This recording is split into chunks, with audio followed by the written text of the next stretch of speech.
Very good morning, all of you. Welcome to राष्ट्रीय online classes. मैं आपका दोस्त host PGT biology Govind Singh Tanwar आप सभी का क्लास में बहुत बहुत स्वागत करता हूं।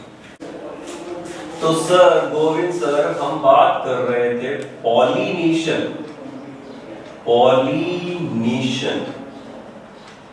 Very good. पॉलिनेशन का मतलब क्या था sir? Transfer of pollen grain, same flower, different flower present on same plant and to different plant. तो बताओ मैंने कितने टाइप बोले? 3। यस या नो? जल्दी से रिकॉल करो। Transfer of pollen grain in same flower, in different flower but present on same plant and different flowers। तो कितने टाइप बोले बच्चा? 1, 2 या 3? आंसर करिए। सर आपने बोला है, ठीक है बताओ 3। तो देखो बच्चा, पॉलिनेशन को कल की क्लास में हमने समझा हैशटैग। सर एक तो होता है ऑटोगैमी।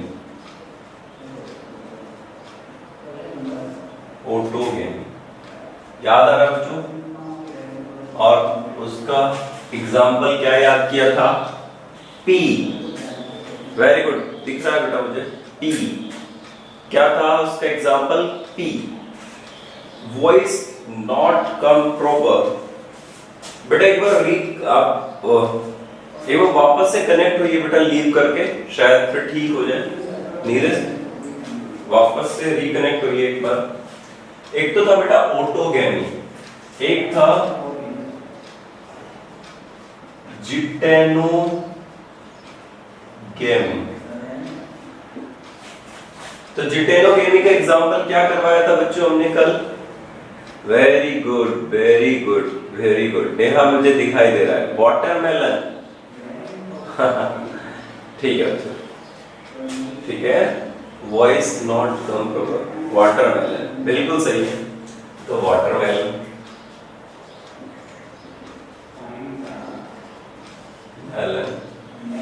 आगे की बात करते हैं। ऑटोगेमी हो गया, जिटेनोगेमी हो गया, और एक था बेटा जीनोगेमी।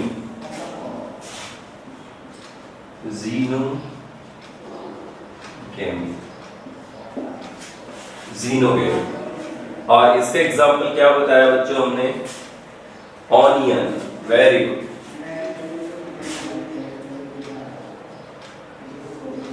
ऑनियन क्लियर बच्चों? ठीक है सर। अब हम दो ब्यूटीफुल से फ्लावर देखते हैं। चलिए देखो, ये हमारा कोई प्लांट है, ये उसकी रूट्स है। ओके बच्चों, और ये उस पे कोई फ्लावर है। ओके, और यहीं पर उसके अंदर फीमेल रिप्रोडक्टिव ऑर्गन है, और उसी में male reproductive organ. Female reproductive organ है और उसमें क्या है बच्चों? मेल।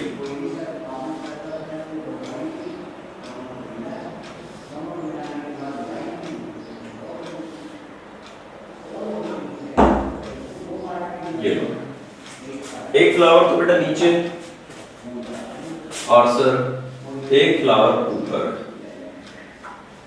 ठीक है, और उसमें पॉलन ग्रेन्स। ये मेल गैमेट हो गया, ये फीमेल रिप्रोडक्टिव ऑर्गन हो गया।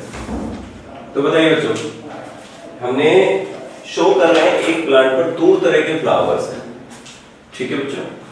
अब इससे कुछ समझने वाले हैं। ये वाला तो ओपन है, ओपन ओपन ओपन है, ठीक है बच्चों।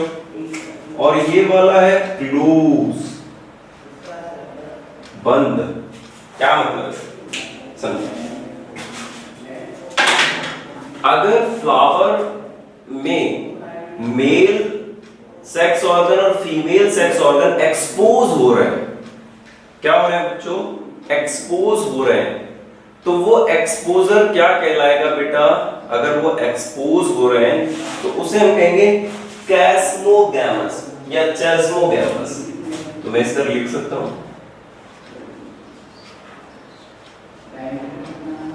Gamos flower. तो बताओ इसको बच्चों को क्या कहेंगे? चेस्मोगैमस फ्लावर। और इधर वाले को क्या कहेंगे?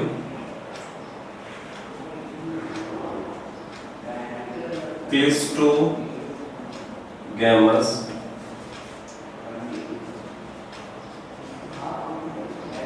फ्लावर। ओके बच्चों, एक को तो क्या कह रहा हूं मैं? कैस्मोगैमस। और एक को क्या कह रहा हूं बच्चों मैं? क्लिस्टोगैमस। अब समझने की कोशिश, देखिए मेरे हाथों की तरफ आप फोकस करिए। अगर फ्लावर कभी भी ओपन ना हो और ऑलवेज हमेशा बंद रहे तो उसे क्लिस्टोगैमस कहेंगे। क्या कहेंगे बच्चों? क्लिस्टोगैमस कहेंगे। बोलिए क्या कहेंगे? क्लिस्टोगैमस। और अगर फ्लावर एक्सपोज करे मेल सेक्स ऑर्गन और female sex organ, male sex organ को फीमेल सेक्स ऑर्गन, तो उसको कहेंगे कैस्मोगैमस। बोलो क्या कहेंगे? कैस्मोगैमस। क्लियर है क्या? तो कैस्मोगैमस फ्लावर के लिए क्या लिख सकते हैं बच्चों अपन? These flower expose both sex organ। लिख सकते हैं आप बच्चों? कैस्मोगैमस, these flower expose both sex organ। Clear है? और क्लिस्टोगैमस के लिए क्या लिख सकते हैं हम? These flower never open। These flower never open, ये कभी नहीं खुलते हैं बच्चों। ठीक है? तो जो खुला ही नहीं, जो क्लोज है हमेशा, और उसी के पास मेल गैमेट भी है और उसी के पास फीमेल गैमेट भी है, सॉरी मेल रिप्रोडक्टिव ऑर्गन भी है, फीमेल रिप्रोडक्टिव ऑर्गन है, तो बताओ वो क्रॉस पॉलिनेशन करेगा या सेल्फ पॉलिनेशन करेगा? ऑटोगैमी होगी ना। सेल्फ वाले में कैसा होता है? ऑटोगैमी होती है। तो ये कैसा प्रोसेस कर सकता है बेटा? ये हमेशा सेल्फ पॉलिनेशन करेगा। पॉलिनेशन, ये बच्चों हमेशा क्या करेगा? सेल्फ पॉलिनेशन करेगा। और सेल्फ पॉलिनेशन को ऑटोगैमी भी कह रहे हैं। ऑटोगैमी। क्लियर है बच्चों? क्या कहेंगे बच्चों उसको अपन? ऑटोगैमी या सेल्फ पॉलिनेशन। जबकि ये फ्लावर दोनों प्रोसेस शुरू कर सकते हैं। इसमें सेल्फ पॉलिनेशन भी हो सकता है और क्या हो सकता है बच्चों? क्रॉस पॉलिनेशन भी हो सकता है। तो मेंशन कर लेते हैं, दे show self and cross pollination। They show self and cross pollination। क्या शो करेंगे बच्चों? ये सेल्फ और क्रॉस पॉलिनेशन। बिकॉज क्यों? क्योंकि फ्लावर ओपन है और वो किसमें है बच्चों? कैस्मोगैमस फ्लावर में। किसमें है? कैस्मोगैमस फ्लावर। क्लियर है यहाँ तक की बातें? बताइए ये वाली बात समझ में आ गई क्या? कोई प्रॉब्लम किसी को भी? अगर ये बात समझ में आ गई तो थम्स अप भेज दीजिए मुझे सभी बच्चे। ओके ओके ठीक है, ठीक है बच्चों, ठीक है। ओके, अब मुझे इसके एग्जांपल्स पर बात करनी है बच्चों। क्या बात करनी है? एग्जाम्पल पर। तो आपने एग्जाम्पल पता है क्या क्लिस्टोगेमस और कैस्मोगेमस का?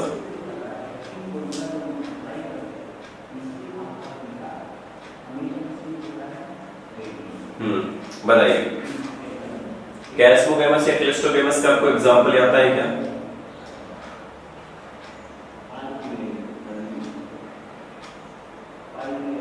देखिए मैं बताता हूं आप लोगों को। तो बेटा इसमें एग्जाम्पल क्या याद रखने हैं आप लोगों को? एग्जाम्पल के लिए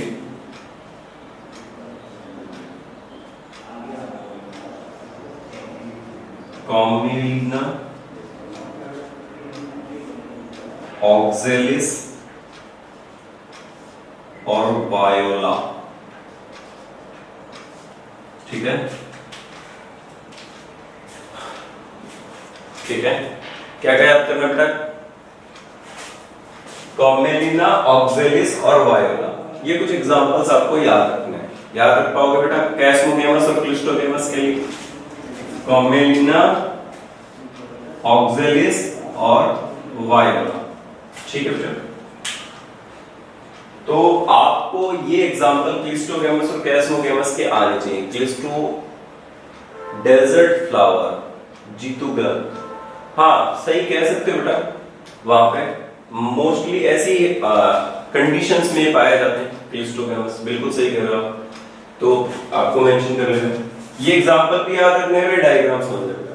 कैस्मोगेमस फ्लावर ओपन होंगे जिनमें सेक्स ऑर्गन हमें विजिबल होंगे, दिखाई देंगे, वो कांटेक्ट में होंगे एनवायरनमेंट के, इसलिए वहां सेल्फ पॉलिनेशन भी हो सकता है और क्रॉस पॉलिनेशन भी हो सकता है। क्लियर है बात यहां तक की? क्लिस्टोगेमस बंद रहेंगे। अब जो बंद रहेगा तो बाहर से तो कोई आएगा नहीं उससे मिलने के लिए, वो तो अंदर के अंदर मेटिंग कर लेंगे। तो अंदर ही अंदर जब फर्टिलाइजेशन हो जाएगा तो उस प्रोसेस को क्या कहेंगे बेटा यहाँ पर? क्लिस्टोगेमस फ्लावर एक तरफ से। ठीक है, और एग्जांपल आपको याद करना है बेटा कॉमेलिना, ऑक्जेलिस और वायोला, ऐसे याद हो जाएगा। क्लियर है? ओके, बताइए यहां तक बात क्लियर है क्या? Side please. ओके बेटा, मैं स्लाइड पे जाता हूं, आप एक स्क्रीनशॉट ले सकते हो, सभी स्क्रीनशॉट ले सकते हो आप लोग।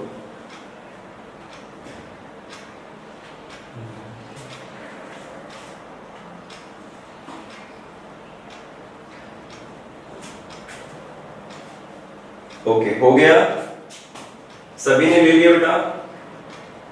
चलिए आगे चलें। ओके, तो आपको ये डायग्राम बुक से भी बनाना है, ये आपके लिए होमवर्क है छोटा सा बेटा। आप बुक से डायग्राम जरूर बनाएं, क्लिस्टोगेमस और कैस्मोगेमस। एक, अब हम आगे चलते हैं, आगे बात करेंगे आज हम कि पॉलिनेटिंग एजेंट की बात कर चुके, बायोटिक और एबायोटिक, लेकिन कुछ टर्म है जैसे आपने सुना होगा बेटा anemophily, pollination by air, hydrophily, pollination by water. ठीक है, ऐसे आपने सुना होगा एंटिमोफिली, पॉलिनेशन बाय इंसेक्ट। ठीक है बच्चों, ये थोड़ी कुछ टर्म्स भी आपको याद रखना, मेरी भी है कलरफुल। ओके, वेरी गुड बेटा, सभी की कलरफुल है, आप लोग बहुत डेडिकेटेड बच्चे हो। जब टॉप करोगे ना तब बात करेंगे हम तो आपसे, डॉक्टर बन जाओ सबके सब बच्चे। ठीक है, ये डेडिकेशन पूरा दिखाओ बेटा, पूरा पढ़ लीजिए प्रॉपर। ठीक है, वेरी गुड, सब बच्चे बहुत डेडिकेटेड है हमारे। चलिए आगे शुरू करते हैं। तो देखो बेटा कुछ और टर्म भी है नीरज, है ना, उन टर्म्स की भी हम बात करते हैं। तो आई होप आपने ये समझ लिया, आप शुरू करते हैं। आप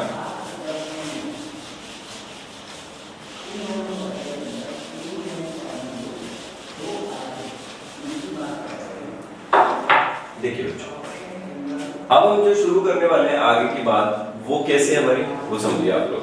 देखो कुछ टर्म्स हैं यहां पर, पहला एनिमोफिली, एनिमोफिली याद हो जाएगा बच्चों। दिस टर्म, इसका मतलब क्या है? पॉलिनेशन बाय एयर करंट, हवा के थ्रू।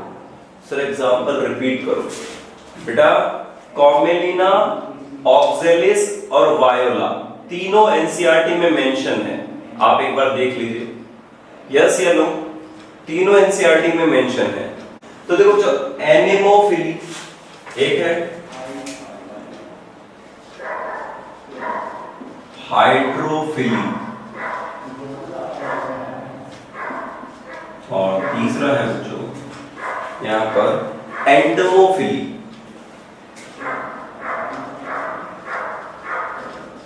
कुछ और भी टाइप्स होते हैं बेटा, सेरेटोफिली, ये एक्स्ट्रा है, लेकिन हमें मेंशनली तीन चीजें जरूर पता होनी चाहिए, एनिमोफिली, हाइड्रोफिली और एंटेमोफिली। क्लियर बच्चों? ठीक है, ओके। तो एनिमोफिली का मतलब क्या है? Pollination by air. मेंशन करो बच्चों, पॉलिनेशन बाय एयर, हवा के द्वारा। ठीक है, ओके। दूसरा हाइड्रोफिली का मतलब क्या है? हाइड्रो मतलब पानी, pollination by water. Clear? Pollination किसके थ्रू होगा बच्चों? यहां पे वाटर के थ्रू। और एंटीमो में pollination by insect.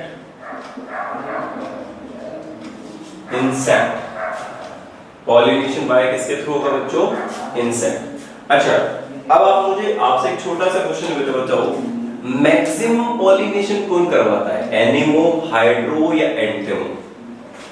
Give me quick answer. Who gives first answer? Finger fast है बेटा ये भी। Insects, very good. मनीषा की तरफ से आंसर है। ओके, वेरी गुड बेटा, वेरी गुड। हाँ, इंसेक्ट्स लगभग 92% प्लांट्स में इंसेक्ट ही पॉलिनेशन करते हैं। विच insect is most responsible for pollination? ये भी आंसर दे दीजिए। विच इंसेक्ट? फास्ट। विच इंसेक्ट? बहुत खूबसूरत है वो, हनी बीज। ठीक है, हनी बीज। ठीक है बेटा, है ना, उनसे हमें हनी मिलता है। तो एंटेमोफिली में मैक्सिमम बाय हनी बीज। क्लियर रहेगा बच्चों? और मैक्सिमम भी यही होता है एंटीमोफिली, यही मैक्सिमम।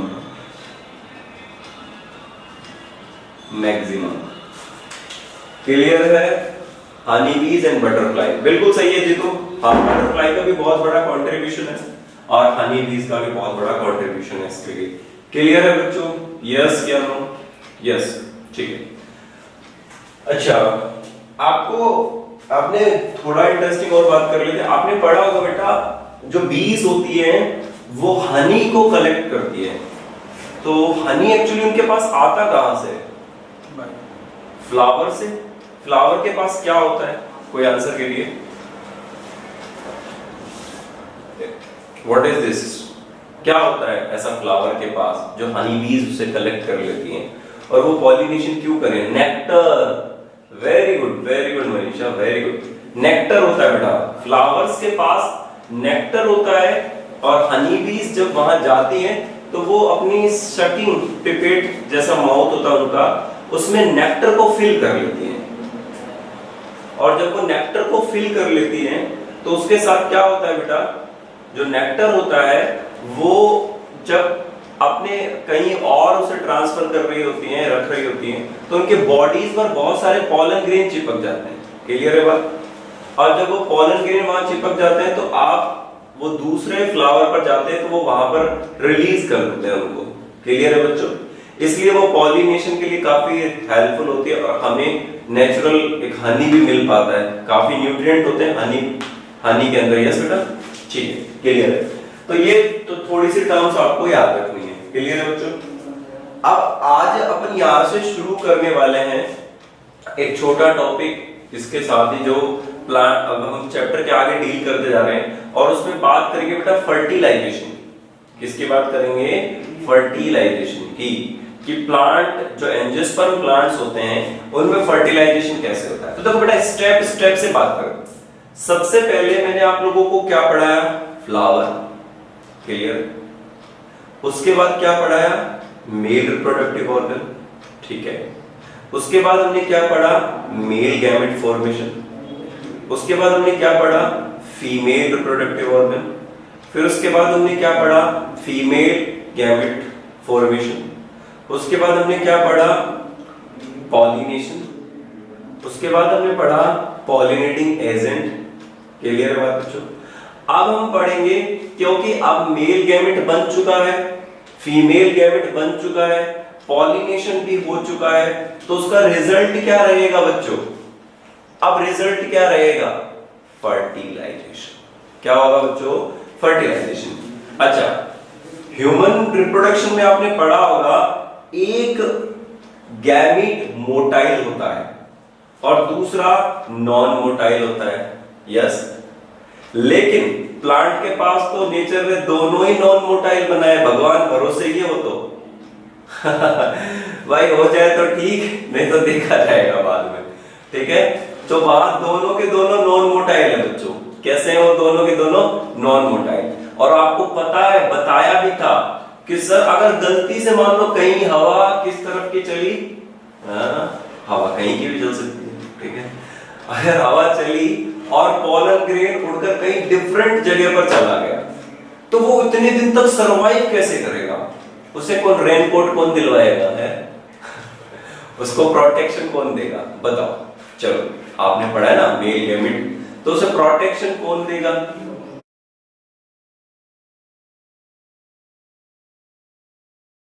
नहीं कर पाया, इसलिए हम तो पता नहीं आए और चले गए, लेकिन प्लांट्स अभी तक है।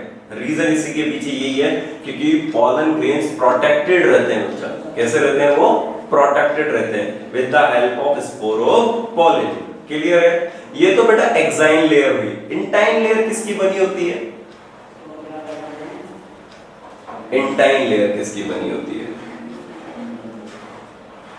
बताइए। इंटाइन लेयर किसकी बनी होगी,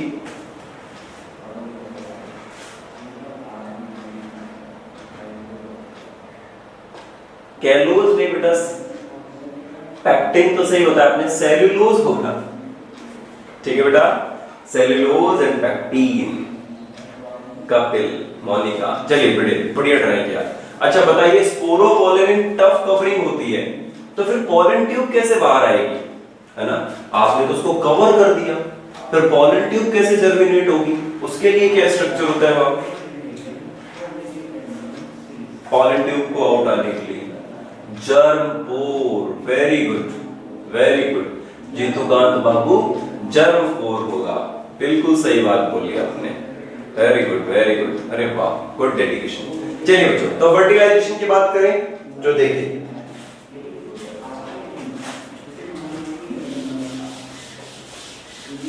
प्लांट्स में जो फर्टिलाइजेशन की शुरुआत की, ठीक है, प्लांट्स में जो फर्टिलाइजेशन की शुरुआत हुई और उसे देखा किसने, उनका नाम था स्ट्रासबर्गर, ठीक है। सुना है आप लोगों ने नाम उनका, सुना है, स्ट्रासबर्गर।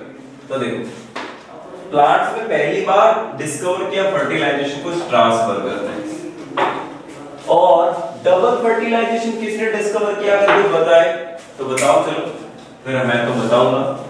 आज हम शुरू कर रहे हैं बच्चों फर्टिलाइजेशन, ओके।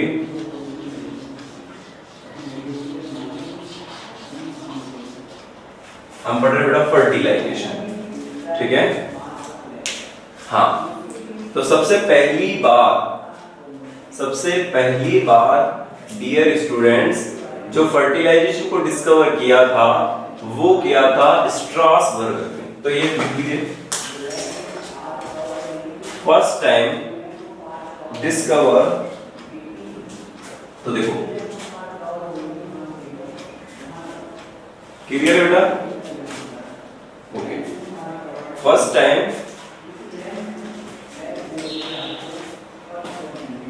पहली बार जो फर्टिलाइजेशन को डिस्कवर किया स्ट्रासबर्गर ने, first plant fertilisation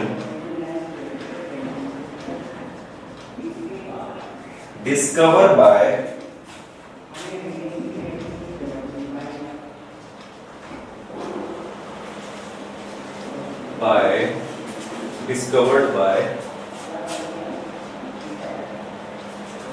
first plant fertilization discovered by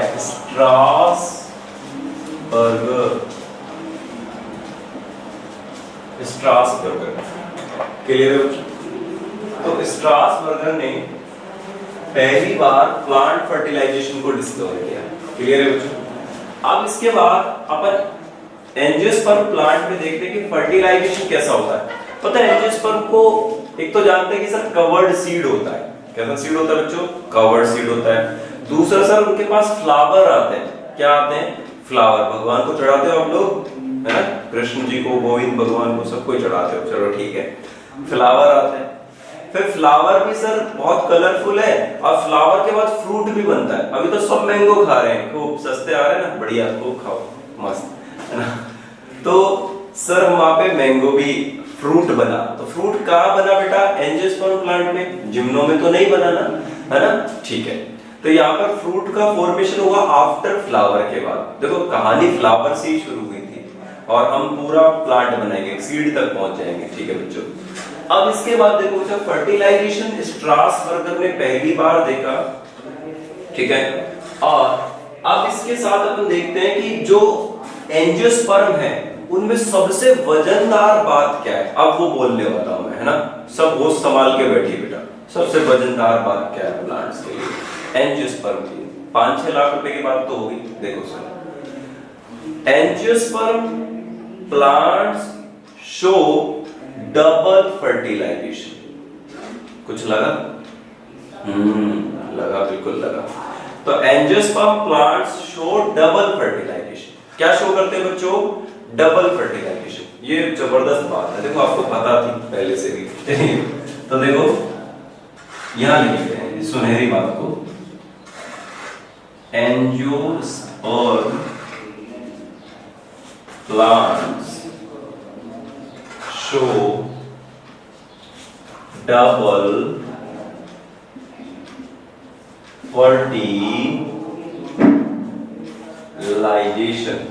fertilization। Angiosperm plants क्या शो करते हैं बच्चों? Double fertilisation. क्लियर है? तो सर पहली बार किसने देखा? राष्ट्रीय स्टूडेंट्स ने देखा क्या? हाँ बिल्कुल देखा होगा, सारे साइंटिस्ट ही बनेंगे आगे जाके, देखना कुछ डॉक्टर, कुछ साइंटिस्ट हैं। चलिए आप ही। तो इसको पहली बार जो देखने वाले पर्सन थे पूजनीय एजी नावास्चिन। कौन थे बच्चों? एजी नावास्चिन।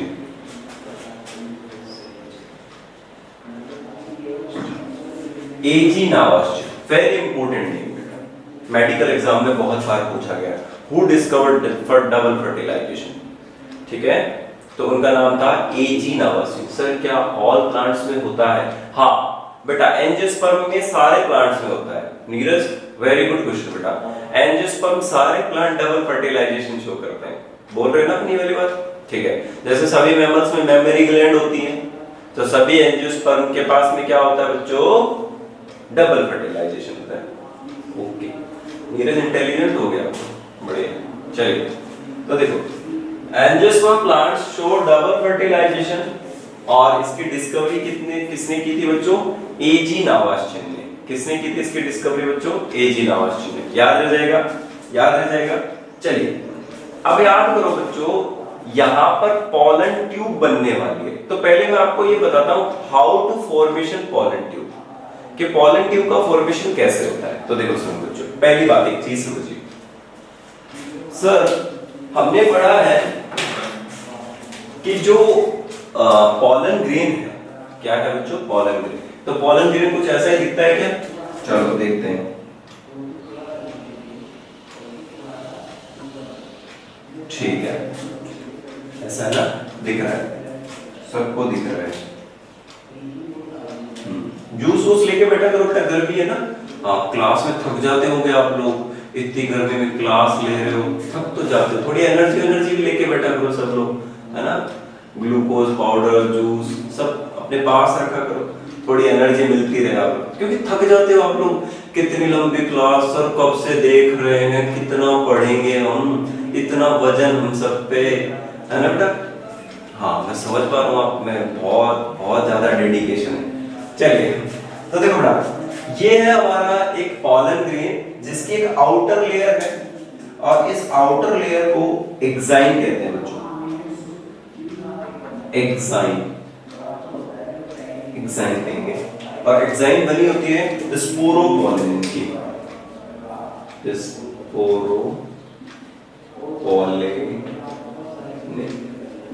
क्लियर हो जो स्पोरोपोलिन की बनी, ठीक है। इसके साथ अंदर भी एक लेयर है, बिल्कुल बनाएंगे एक और लेयर बच्चों।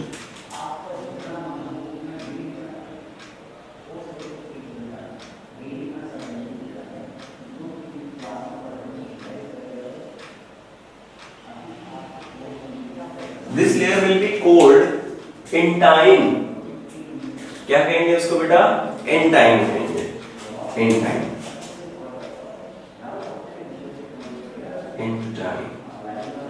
It will be called intine।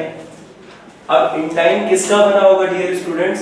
intine अभी आपने आंसर किया सेल्यूलोज और पैक्टीन का, किसका बना होगा? सेल्यूलोज और पैक्टीन का। चलिए सेल्यूलोज एंड पैक्टीन, क्लियर है बच्चों? बोलो भाई, क्लियर है ना? हाँ बिल्कुल है, जबरदस्ती भी कर लिया करो थोड़ी बहुत ठीक है, क्लियर है, क्लियर। चलिए बेटा गुड स्टूडेंट। सर इंटाइन भी बना दिया। अब याद करो थोड़ा सा, ब्रेन को पीछे मिट्टी हटाओ इसके ऊपर से थोड़ा सा, कि सर इसके पास दो तरह की सेल्स है, V4 vegetative, G4 generative, not growing sir, है ना। V4 वेजिटेटिव और G4 जनरेटिव सेल, क्लियर है, पक्का ना? तो लार्ज साइज किसका होगा, वेजिटेटिव का या जनरेटिव का? गिव मी आंसर फर्स्ट, जल्दी करो बेटा, जल्दी जल्दी। लार्ज साइज किसका होगा, वेजिटेटिव का होगा या जनरेटिव का होगा?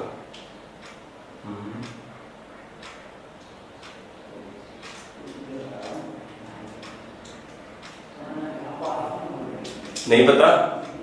अरे वेजिटेटिव, नेहा, ठीक है बेटा, बिल्कुल सही है नेहा, है ना, बिल्कुल सही है।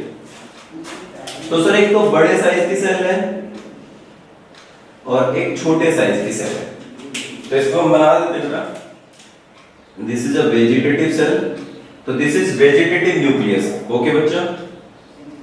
ये कौन सा न्यूक्लियस है sir? This is vegetative nucleus.